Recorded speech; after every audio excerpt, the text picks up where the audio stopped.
कुछ दिन पहले world directory of modern military aircraft WDMMA नाम की संस्था ने एक नई रैंकिंग जारी की थी।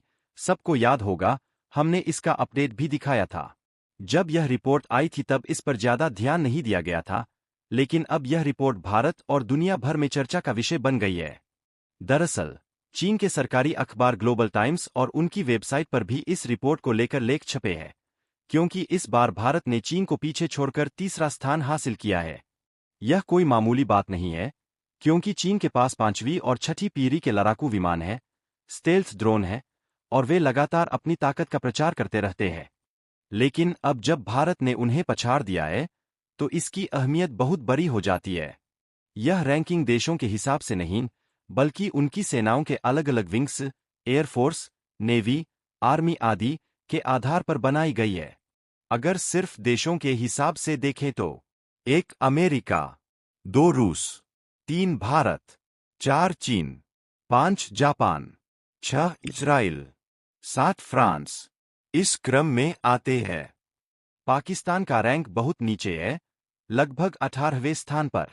इसका मतलब भारत अब दुनिया की सबसे शक्तिशाली एयरफोर्स में गिना जा रहा है और चीन को पीछे छोड़ चुका है। ग्लोबल टाइम्स ने अपनी रिपोर्ट में लिखा है कि WDMMA ने यह रैंकिंग ट्रू वैल्यू मानकों के आधार पर बनाई है, जिसमें मॉडर्नाइजेशन, लॉजिस्टिक्स, सपोर्ट, अटैक और डिफेंस कैपेबिलिटीज जैसी चीजें शामिल हैं।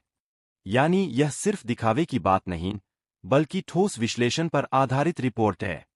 चीन ने इस रिपोर्ट को पूरी तरह खारिज नहीं किया, उन्होंने सिर्फ इतना कहा कि भारत को इस रैंकिंग से ओवर कॉन्फिडेंट नहीं होना चाहिए, गलत अनुमान या गलत आकलन नहीं करना चाहिए, वरना इसके गंभीर नतीजे हो सकते हैं। असल में चीन नहीं चाहता कि भारत इस रिपोर्ट के बाद ज्यादा आक्रामक रवैया अपनाए, क्योंकि चीन अभी ताइवान पर नजर गड़ाए हुए है और भारत के साथ युद्ध की स्थिति वह नहीं चाहता। इसके कई कारण हैं। एक, चीन के कई मोर्चे खुले हैं, जापान, ताइवान, दक्षिण चीन सागर आदि। 2, हिमालय जैसी प्राकृतिक सीमा भारत चीन के बीच बड़े युद्ध को रोकती है। भारत की ताकत सिर्फ संख्या या जनरेशन पर आधारित नहीं है। ऑपरेशन सिंदूर में भारत ने साबित कर दिया कि आधुनिक युद्धक रणनीति में हम किसी से पीछे नहीं है। उस युद्ध में पाकिस्तान को चीन और तुर्की का पूरा सपोर्ट था, फिर भी भारत ने उसे हराया। भारत की Su-30 MKI लड़ाकू विमान स्क्वाड्रन बहुत प्रभावशाली है। यह रूस का डिजाइन है, लेकिन भारत ने इसमें कई स्वदेशी अपग्रेड किए हैं। भारत के पायलटों की ट्रेनिंग और दक्षता का स्तर भी दुनिया में गिना जाता है। चीन के पास J-20 जैसे स्टेल्थ जेट है, लेकिन वह अब तक किसी युद्ध में अपनी क्षमता साबित नहीं कर पाया है। इसलिए कागज पर जो दिखता है, वह जमीन पर हमेशा सही नहीं होता। WDMMA स्कोर के अनुसार भारत 69.4, चीन 63.8, यानी भारत के पास साफ बढ़त है। ग्लोबल टाइम्स ने भी इस अंतर को स्वीकार किया है। उन्होंने रिपोर्ट को झूठा नहीं कहा, बल्कि सिर्फ यह कहा कि इससे भारत ज्यादा आत्मविश्वासी न बने। यानी परोक्ष रूप से चीन ने मान लिया है कि भारत की वायुसेना अब उससे मजबूत है।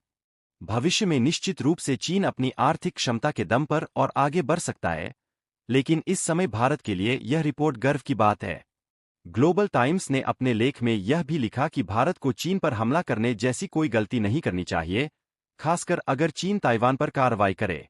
इससे साफ है कि चीन अब भारत की सैन्य ताकत को गंभीरता से लेने लगा है। पहले जहां ग्लोबल टाइम्स भारत का मजाक उड़ाता था और कहता था कि हमारे लिए असली प्रतिद्वंद्वी सिर्फ अमेरिका है, अब उनका लहजा बदल गया है।